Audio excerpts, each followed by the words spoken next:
مسؤولين ugu sareysa dowladda deegaanka Soomaaliya Itoobiya oo hogaaminayo madaxweyne Cabdi Maxamed Cumar ayaa kulan la yeeshay bulshada ku dhaqan degmada Gaashamo. kulankan oo hogaaminayay madaxweynaha dowladda deegaanka Soomaaliya Itoobiya madaxweyne Cabdi Maxamed Cumar ayaa lagaga wada hadlayay adkeynta sareynta sharciga, arrimaha nabadgelyada, la dagaalanka ganacsiga kontrabanka, dardargelinta horumarka, dhibaatooyinka ka dhici kara xuduudaha iyo guud ahaanba arrimaha bulshada ayaa waxa lagu soo bandhigayay waxqabadka iyo guud ahaanba horumarka degmadaasi Gaashamo iyo waxyaabaha loo baahan yahay in adeegyahan loogu soo kordhiyo degmadaasi. waxaana kulankan oo ugu horeyntii u furay madaxweynaha dowladda deegaanka Soomaaliya Itoobiya madaxweyne Cabdi Maxamed Cumar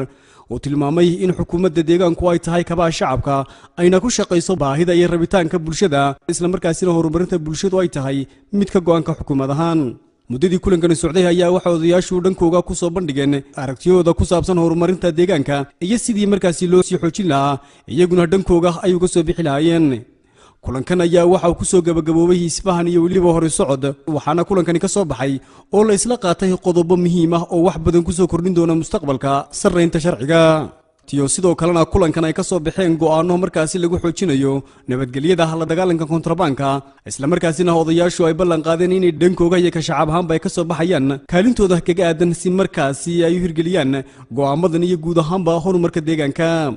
kadib markii uu soo gabagaboobay kulankan ayaa waxa odayaasha ka soo qayb galay kulankan ee ka socday degmada Gaashamo shir jaraa'id oo ay qabteen ay ku cadeeyeen inay aad iyo aad ugu faraxsan yihiin sida uu kulankani ku soo gabagaboobay iyo go'aanada ka soo baxay ayna sii wadayaan siday markaasi kaalintooda uga qaadan lahaayeen. dhamaantayo waxaan gudbinaynaa baaq nabadeed oo ah shacabka dowladda deegaanka gaar ahaan dadka reer Gaashamo guud iyo dibadba meel ay joogaanba dhacdadii ka dhacday jaamacadda Nabad in ay ku dhamaatay guul nabadeed. madaxweynaha Cabdi Maxamed Cumar si ka qeyra badan sidaynu uga qeyroonay uga qeyrooday arrinkaas wuxuu ka bilaabmay kontraband waa laga wada hadlay meel baa la isla dhigay sida Suudaanku yidhina waxaan u soo jeedinaa cid kasta oo deegaankayada ka mid ah nabadda aanu qaadanay inay nala qaadato oo kala shaqeyso oo waxa weeye siday tahay ay u gudato. waxaan u mahad celinaa madaxweynaha sidii uu canayd ee sharafta lahayd uu noo soo dhaweeyay iyo sidii noo qaabilay isaga iyo dawladdiisaba. qodobo muhiima oo dadka dhaxal u ah oo ummadda dhaxal u ah oo boqolka sano soo oo biile oo caafimaadkiile oo waxbarashadiile oo wixii si wanaagsan baan uga wada hadalay. waxaan ku soo wariyay ku soo gabagabeynaya waxaanu shacbiga u sheegaynaa dhammaan dawladda deegaanka ama degmada Gaashamo ee qurba jooga meel kasta adduunka joogaan iyo dalka gudihiisaba jooga nabadda ku heshiiyay. madaxweynaha dawladda deegaanka Soomaalida iyo golihiisa wasiirada sida odayaashii ugu horeeyay Suudaanka guud iyo Suudaanka labaad iyo cuqaashuba sheegeen waxaanu la qaadanay nabad dhammaystiran oo aan ahayn shuruud ku xidhnayn baanu la qaadanay oo aan ahayn shuruud lahayn. alxamdulilaahi rabbil caalamiin waxyaabaha ka soo baxay iyo khayraadka ay dhashay iyo faa'iidada iyo is-afgaradka iyo kula wanaagga ayaa ka soo baxay. markaa taa waxa lagaga heshiiyey nabadgelyo iyo horumar iyo waxqabad. ciidanka nabad boolisku irbada geela ku mudayay qofka ku mudayay booliisdan marka aan leeyahay ciidankeennasina waa ciidanka horumarka aniga lafteedna sidaa waa qoonsanaano waa inamadeenni waa ciidankeennii gaarka ah inagu aan u samaysanay inay horumarina gaarsiiyaan. anaku qarannimo ayaanu Itoobiya ugu dhex nool qoomiyadii qaranka Soomaalida markii ugu horeeyay Soomaalidu magacayna waa maanta ninka magaca u yeelay ee wanaagga u yeelay ee ixtiraamka Soomaalidu u yeelayna waa madaxweynaha maanta jira. dowladda deegaanka Soomaalidu ciidanka uu leeyahay ee liyu boolisku waa ciidan ka kooban dhammaan degmooyinka deegaanka Soomaalidu ka kooban yihiin. ciidan qabiil maaha sida waa xoogii deegaanka waa nimanka suurto galiyay nabadgelyada iyo horumarka maanta deegaanka ka hana qaaday. xubnihii ka soo qayb galay kulankan ee markaasi ka socday degmada Gaashamo ayaa waxay baaq u direen bulshada qaybeeda kala duwan. dadkana waxaan u sheegaynaa dadka halkan dowladda deegaanka ka tirsan ama qurbaha jooga ama meel kale jooga halkana dowladdoodiya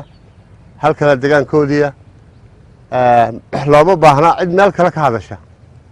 ciddii wax tabanaysa in halka timaada loo baahan yahay. waxaan kale u soo jeedinaa ciddii aan deegaankayada ahayn inay faraha kala baxdo arrimaha ay ku jirto. waxaan u sheegayaa dadka dibadda jooga qurbaha jooga halkan annagaa joogna deegaankiina annagaa joogna halkii wax ka dhacayna annagaa joogna waxaan leenahay adeer annaga debadda waxaana ka wadaan hala joojiyo totally waxaanu doonaynaa inaad joojisaan qabanqaabooyinka khaldan ee aa wadaan annagaa dalkii joogna dalkii gudihiisa annagaa joogna nabad baanu haynaa nabad baanu qaadanay waxaanu mar koowaad iyo mar labaad baanu ugu baaqaynaa inay joojiyaan waxyaalaha khaldaadka iyo dadka miidiyaha ka hadlaya sixir ka daran baa layidhi dadkaa waxaanu leenahay war walaalahayaa tiina nabadda nagala shaqeeya dowlad deegaanka soomaalida iyo etoobiya kaalaya waxaan hadalkayga ku soo ururinayaa cid kaste oo nabad doonaysa nabadda ha nagala shaqayso waanu ku baaqaynaa waa baaq nabadgelyo baaqaa nabadgelyo waxaanu u diraynaa cid kastoo ay khusayso waxaanu faraynaa inaanu nabadgeliyo iyo horumar sidaa looga dhawaajiyey aanu ku ballannay dowlad deegaanka oo ku dhammaatay waxaan leenahay ha la joojiyo hadal xumida aflagaadada buuqa aan waxba taraynin ha la joojiyo ee dadka lagu kicinayo ummadda degaanka kililka shanaad oo dhan waxaanu ugu baaqaynaa nabadda nin waliba nabaddu waa u dan nabaddii aanu dawladda ka wada hadalnay ee dadkana u danahayd waanu isla afgarannay nabadda wiil baa ku dhasha colaaddana wiil baa ku dhinta waxaanu leenahay meelaha dadka ka hadlaya nin aan dhacdiisii iyo maatadiisii iyo dadkiisii meel kale isaga joogan inuu annaga dabqulaan lagu sameeyo dadka iyaga iyo duunyada iyo maatadayada uma diyaarsanin ninaan tegin oo miidiya ka soo hadlaya oo dibad ka hadlaya oo mashruuc shacabka iyaga ku doonanaya ma matelayo odayaasha ayaa waxay sidoo kale ballan qaadeen inay kaalin buuxda ka qaadanayaan guud ahaanba geedi socodka horumarneed ee deegaanka